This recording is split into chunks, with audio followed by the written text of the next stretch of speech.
Welcome back once again to howtocookgreatfood.com. If you haven't already, please click that button and subscribe to our channel. Also, please take time to click that bell icon just below. Okay, on the menu today, Brussels sprouts. A firm favourite for Christmas, not so much when I was a kid. My mum used to boil the life out of them and I hated them. Anyway, there we are. What we're going to do with these guys is we're going to trim them up, just trim the bottoms off as you can see there, and peel off any outer dirty or marked leaves.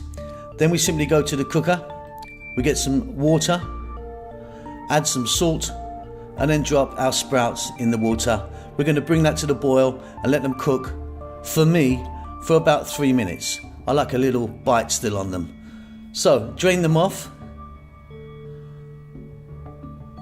back to the cooker with some butter and some black pepper.